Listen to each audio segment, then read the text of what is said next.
Hi there. Welcome to Monetize Your Business podcast conversations in partnership with FNB.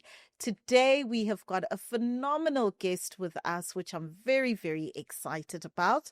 But you know how we do. I'm not flying this plane on my own. I've got my trusted co-pilot with me, Papa Biz.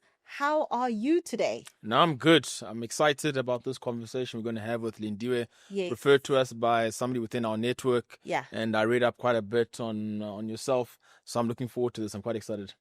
Thank you so much. Absolutely. Welcome, Lindiwe. You are a phenomenal entrepreneur, businesswoman, impact leader, and I think community developer even. I would go so far as to say that. We're really excited to have you today for our conversation. So warm welcome to you. Thank you so much for that amazing welcome and that beautiful introduction. Wonderful. You know, before we get into Made for You, I think it's always wonderful for people to get to know the actual person. Who is Lindiwe? Where did you grow up? What is your early beginnings like? Lindiwe Shibambo is a simple girl from Soshanguve. I come from Pretoria, North. I grew up in Soshanguve. I came from a family of 7, so I've got quite a huge family. It's big.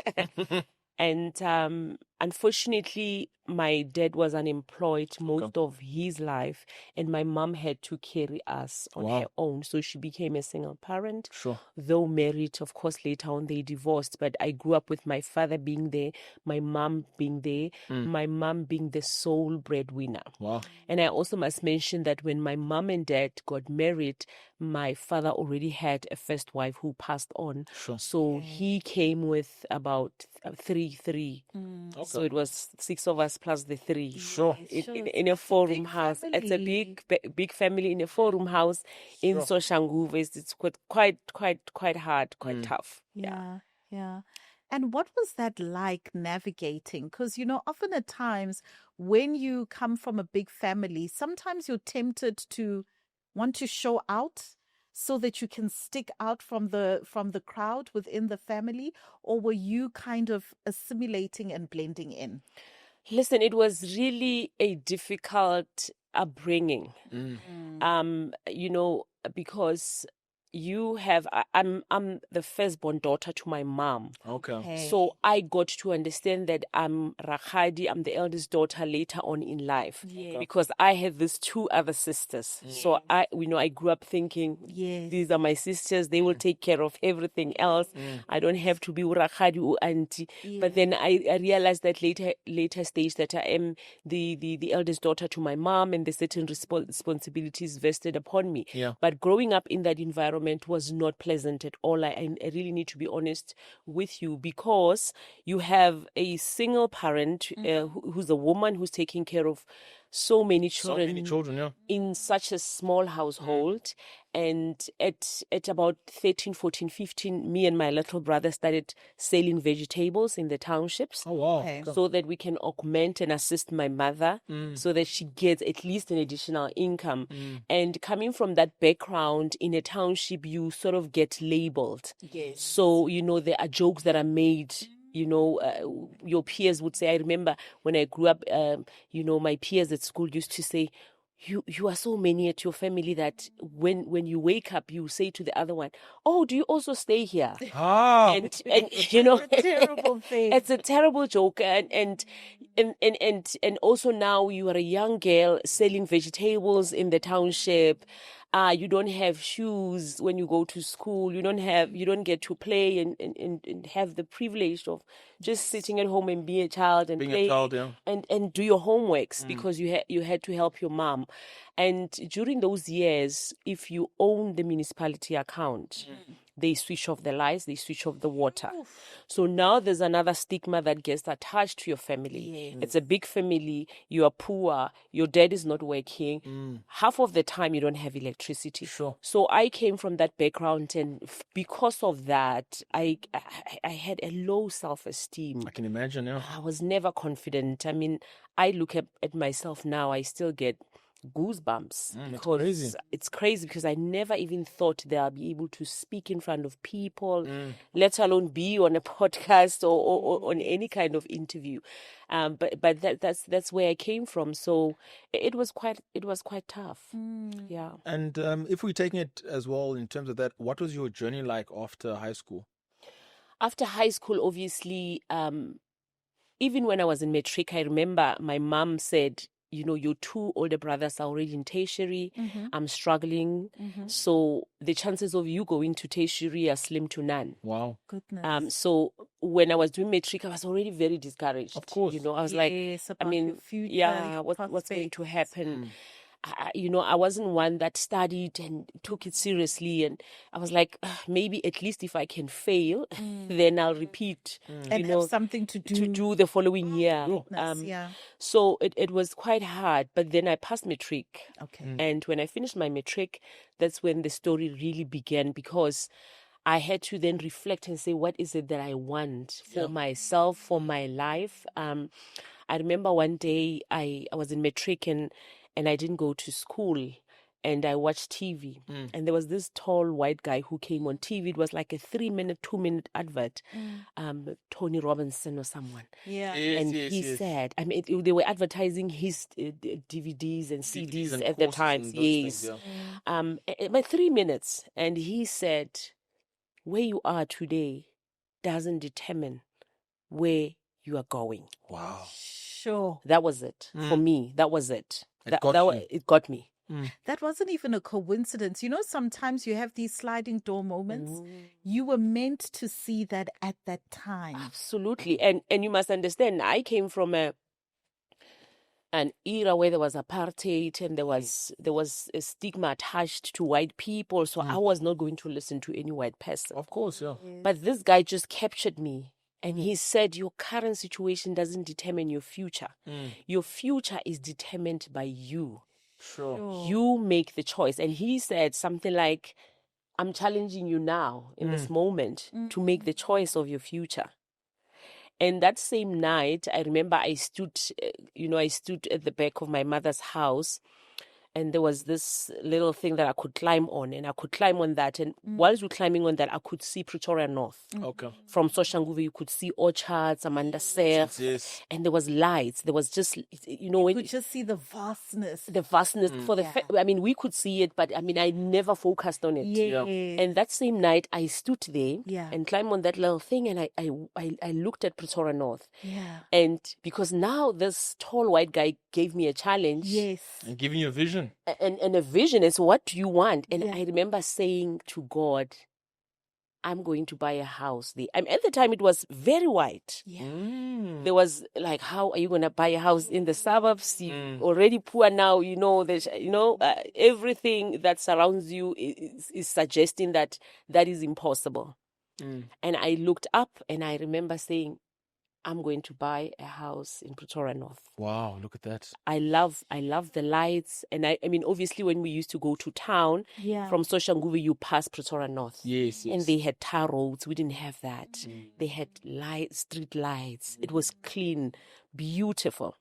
And I just sat there and closed my eyes for about 2-3 minutes. And I just visualized myself just driving and having a house there. I don't know where that came from, but in that moment, I saw it. Wow. Sure. And that was the life changer for me. So now I'm leaving matric, and I now have to decide what then needs to happen. There are no resources. There is no chance of me going to tertiary. That's true. And I now have invoked something, because now Yes, this vision is There's this fire in your belly now. All of a absolutely. sudden. Now I'm pregnant with a dream. And but you know, after you open your eyes, after those 3 minutes, reality sets in and say, you are here, you're in the township. Your mom just told you that there's nothing she's going to do for you. And you know, and when my mom said there's nothing we're going to do for you in regards to going to tertiary, she did not even offer me An alternative. Imagine. Yeah. She didn't. So I just had to figure it out. And I remember that year in 1997, people were going to school. Now I had people that my friends that all of us were in matric together. Yeah. Everybody's excited. We're going to UNISA, we're going to Vista. At the time it was called Vista. Yes. And everybody, my best friend was going to UNISA, and she actually secured a bursary. A bursary, huh? Yeah. Wow. My best friend, and I'm sitting there, people are all excited, I don't know what to do. And now you're left with a choice to say, are you going to stay in the township and feel sorry for yourself, or are you going to do something about it?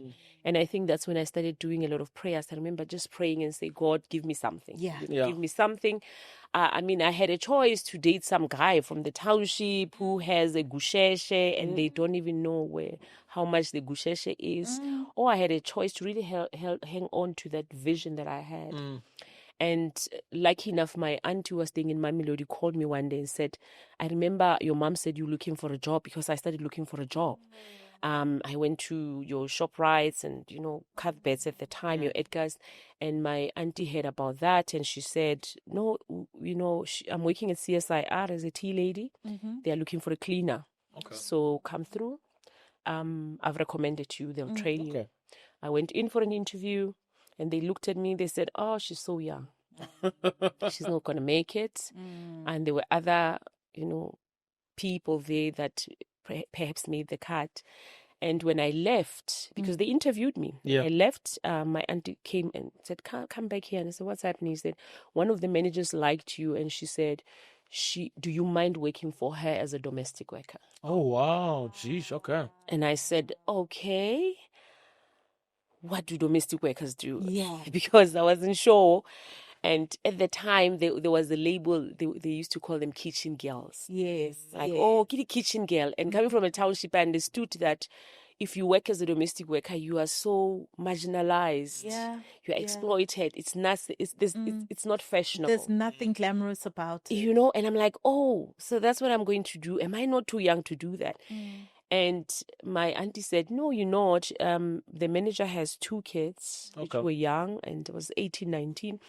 She needs you to take care of the kids. You are going to stay there, and there's a room allocated for you. Okay. You share the meal with the family. Oh, wow. And I said, and then they pay me.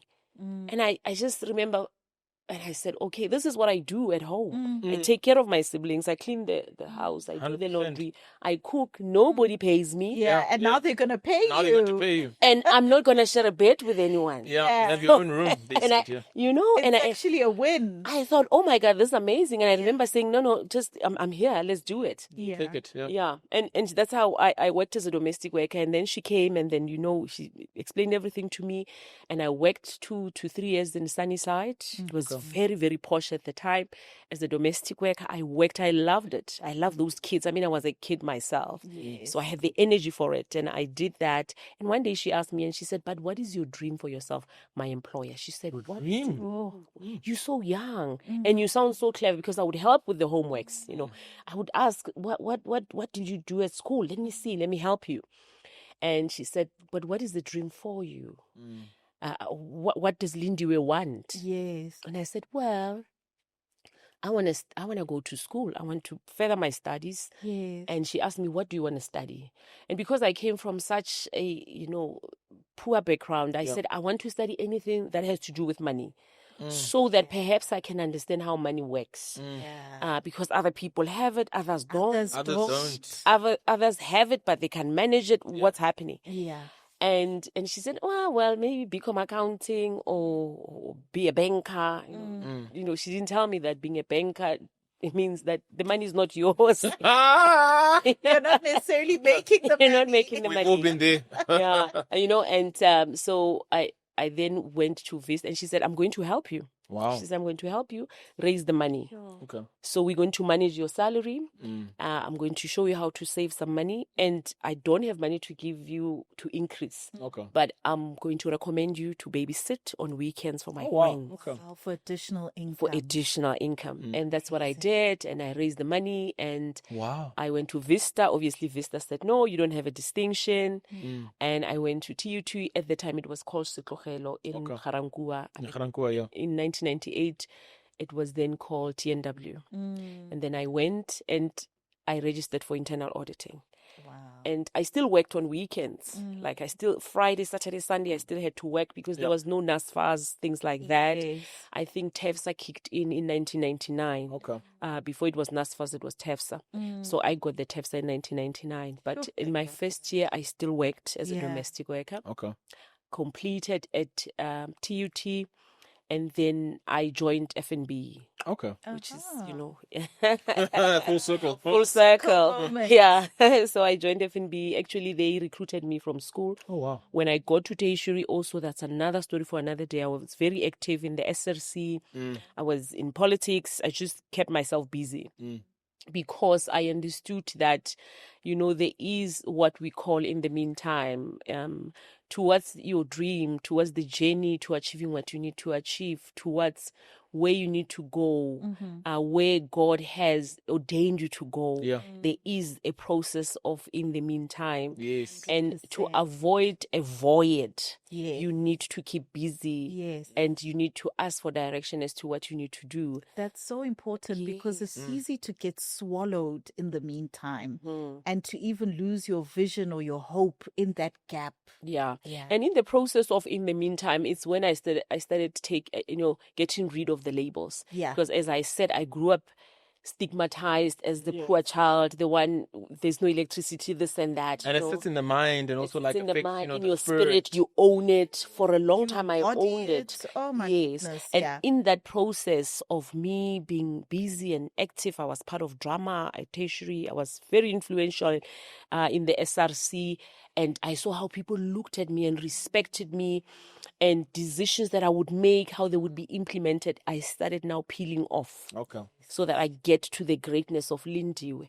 Because I had to understand that the labels that were put on me by people, not God. Yes. What God has ordained shall be. And I had to also come out and say, I'm okay now. I need to get to the greatness of Lindiwe.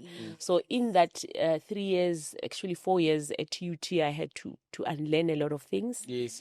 Have a lot of paradigm shift as to who I am. I had to understand that decisions that were made by my mom and dad are not decisions that define me. They are not my decisions. I had to understand that whatever that had happened when I was growing up was for a greater purpose. Yes.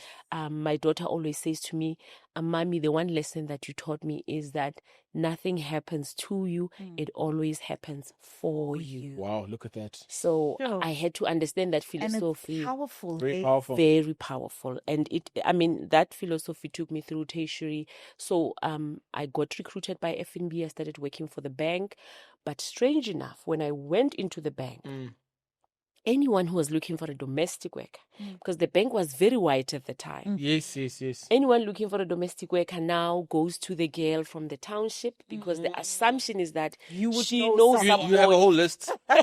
In fact, you are the chief recruiter. Yes, right. But then that's how I took it. I Yeah. took it as a race thing. And then I would help them. I would help my colleagues, my managers. And when I got a worker for them, I used to tell the worker, please my bonus Yeah. is in your hands. Because if you mess up, you're going to mess up for me as well. So I would really go out of my way to make sure that I get them good people. And then fast forward, I joined the HSBC, which was the Johannesburg Stock Exchange, as an equity specialist. Obviously, I was still studying whilst I was still working. Yeah. And same thing happened. Now, HSBC was it was mixed, very diverse, different cultures, different people, different races. Yeah. But now everybody else was looking for a domestic worker, Yeah. would then still ask me. Wow. And I couldn't understand. It made no sense to me. Yeah. And then what had happened is that fast forward 2004, I had my own child, my firstborn, and I struggled. I couldn't understand why we are busy reporting high unemployment rates, and yet there's an opportunity here. Yeah. And I couldn't understand why within the banking sector you would get tellers and cashiers and whoever and consultants from the likes of Kelly Group and Quest who would come ready. Why are we not having an organization like that within the domestic worker space? Okay. Yeah. And also the challenges that I had as a domestic worker was I came from a poor background. Yeah. Half the time we had no electricity. I come and work for you in your beautiful, prestigious, luxurious house, Yeah. and you expect me to know how to operate a microwave And maybe I and may be seeing it clean for the it. first time. I may be seeing it for the first time. Yeah. The vacuum cleaner, those are things that personally I was challenged with. And I started reflecting on that. I had a conversation with a lady called Jane. She was working within the HR department. I said, but Jane, what can we do? I mean, I'm struggling to get a domestic worker. I got one who was young, so half of the time she wants to go home every weekend. She's on her phone, she wants to talk to the boyfriend. Then I had an older one who would be disrespectful towards me, and then I had the one who would come and month end leave and never come back. Wow. So it was so many challenges that I had, which I didn't understand because personally I appreciated that opportunity. Yes. And Jane said to me, no, do a research. In your spare time, do a research about the space and understand how it works. I went to Department of Labor. I met Professor Sean Feldman, Wow. who helped me and said, this sector is like this. There is actually regulation. Whatever. I was so passionate about it. And then I met young people from UJ and VEDS who were also doing some research. You know, when you conspire, universe conspires with you. Absolutely. And we did this research, and I had this big research document. And I said, then what? And Jane said to me, for you have walked a mile in the shoe of a domestic worker and miles in the shoe of an employer of a domestic worker. Perhaps you're the one who needs to provide the solution. Yes. And that's why we're sitting here, and that's how I formed Made for That's You. amazing because you've got the perspective of both sides. Yes. So I then said, okay, let me register an NGO. And Jane said to me, no, NGO. My God, you came from a poor background. You want to go back there, you know? No. And I didn't even understand how NGO worked. So I registered a company in 2008, and it was called Bafuni Bantiro, which means helpers of work in Tsonga. And then I went back to Jane. She was a very wonderful friend of mine. And she said, what is the name of the company? I said, Bafuni Bantiro. I said, this is what it means in Tsonga. She said, oh my God, go back to the drawing board. It's not going to work. It's not going to work. You want a company name that when somebody reads it, They they know what you do. Exactly. And I think for months and months, because, you know, after you register that CIPC document, you still hang on to it for months before you even become active, right? Yes. There's that fear that still cripples you. Yes. Because, I mean, I was within corporate, I was earning enough, I was doing well. Oh my God, I made it. And now I want to go Start into dabbling this into something. entrepreneurship. And how entrepreneurship was introduced to me was also very traumatic, because now being an entrepreneur meant walking barefooted in the township, In the township. and When selling, you're 13 and selling the vegetables. now I'm like, Yeah. now this is what I need to do. Oh my God, I'm not excited at all. And she said, no, my dear, you can't just leave this. You have to do something. Look for a name. And I started just praying about what is the name. And one day we're sitting having lunch, and she said, okay, because you're struggling with the name, just give me 3 brands that you love, or just one brand that you love. You love the color, you love the name, and that brand will tell you what they do in just one sentence. And there was a woman insurance company that I loved. Okay. You know, Yes. I'm like, and I love the colors, and I love what it said, and I love the name. And she said, based on that, just cut a logo of that particular company and look at it and pray, and then you'll get your name. And one day I was just in a taxi. I mean, at the time I didn't even have a car. I was in a taxi very early in the morning, 5 o'clock. That's why they say the AMs are God hours. Yeah. And things come to you. Things come to me, and I was just in a taxi, and I was sitting, and I opened my bag, and I looked at that thing again, that logo, and I put it back, and something said, made for you by us. Wow. And also there was a clothing brand called Fubu, for us, by us. So I also loved it. So it was part of my top 3. Yeah. Okay. And that, and the insurance, and I said, made for you by us. And I went and changed the name. And in 2010 June, we started operating. You can imagine how many years we just registered and sat there. Yeah. And in 2010 July, strategically, we started trading because we wanted the World Cup. Okay. To pass in June. Everybody was Yes. excited about that. And we wanted to, at the time I said, I want to build a business, a sustainable business that will be solid and last for years. I'm not doing this for just the World Cup. Yes. So July we started trading, and in 2010, and we had black and white pamphlets that we gave in Pretoria North, Wonder Park. And I got so many clients, Okay. and I resigned. Wow, just like that, eh? Yeah, and I went in. And what I wanted to ask you, for the audience who's not aware, so what is Made for You?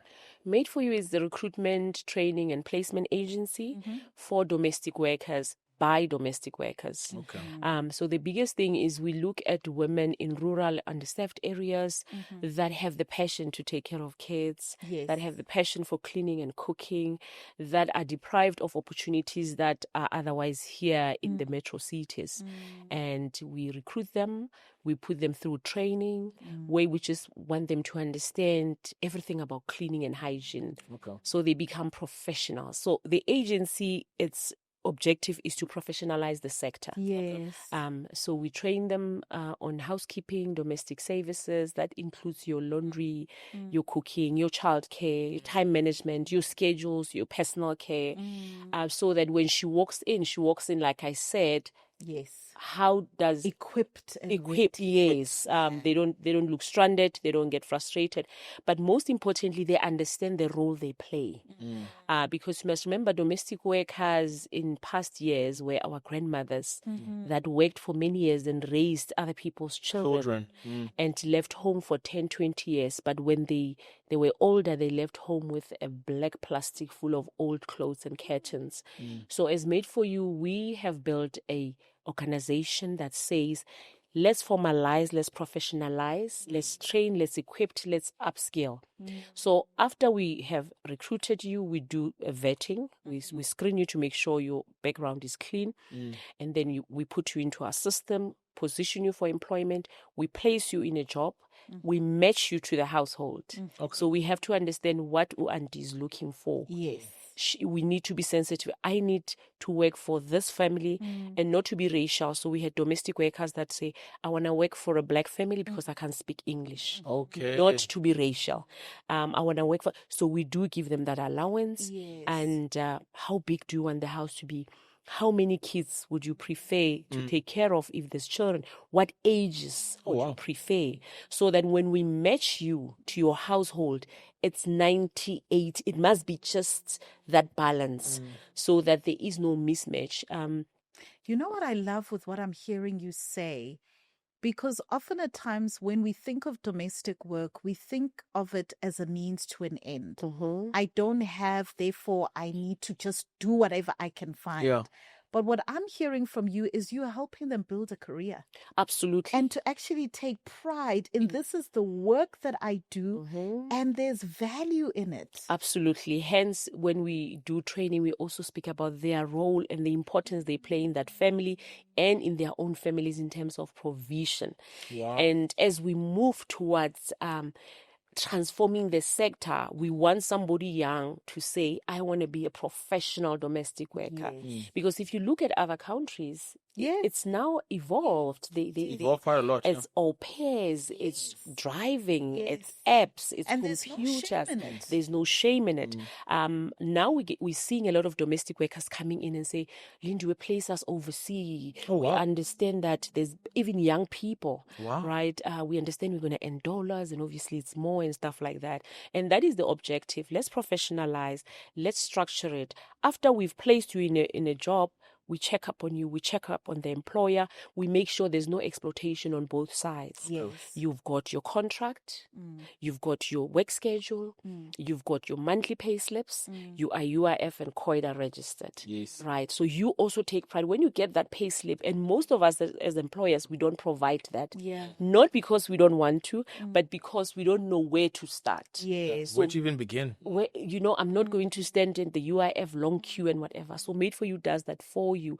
Even if you've employed a domestic worker outside made for you, but you feel, can you please assist with her Lesotho permit? Make sure she's got her pay slip, make sure she's got a contract. Because if you don't have those things in place as an employer, you're also risking yourself, because then there's CCMA, then there's labor court, then there's this and that. So we also want to make sure that the employers themselves are protected and the employees are protected. Yes. Oh, wonderful. Sure. That's quite a amazing journey that you've also just spoken to us about, in terms of even as well professionalizing and giving an aspirational view in terms of the possibilities. Even when you're talking now about some within the network looking to be placed overseas and looking to be au pairs and things like that. That's quite a dramatic shift that you're looking to put into the industry.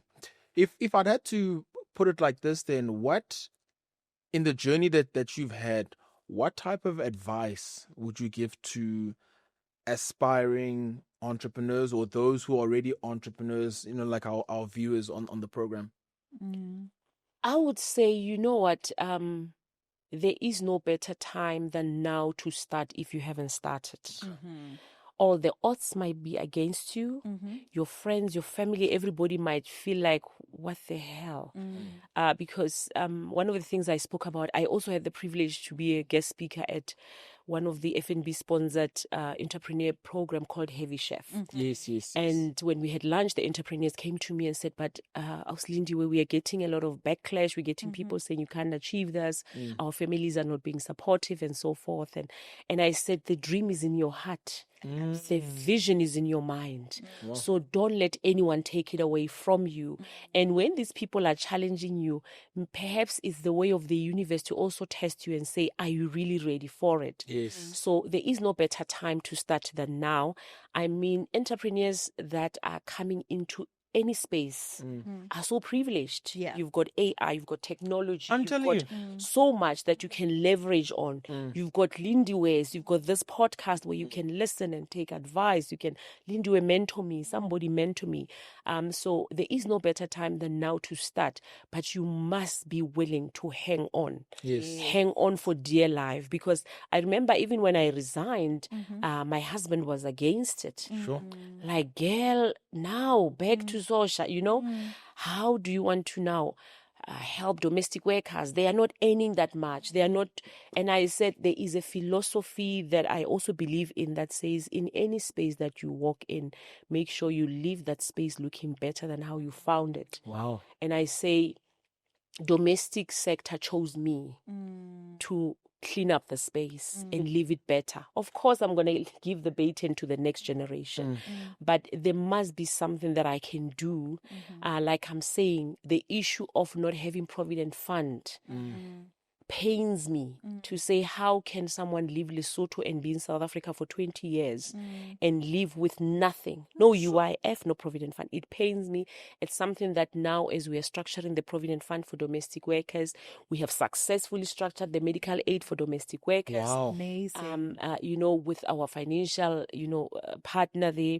So we are getting there. Yes. But that entrepreneur must be willing to take the beating. They must be willing to hang on for dear life and not listen to doomsayers and negativity and toxicity, because it will definitely be there. Sure. Well, Yeah. Sure, that's so powerful. I've gotten so many nuggets, from our conversation. It's been so fruitful.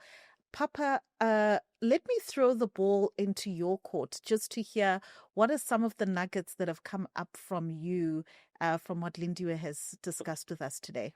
it's something that you spoke about early on, and we often forget it, especially when we are at a crossroad. And a lot of us, we were at that crossroad at a point in time, and you spoke about it in terms of your past and where you find yourself in your present, that is not automatically now going to dictate your future.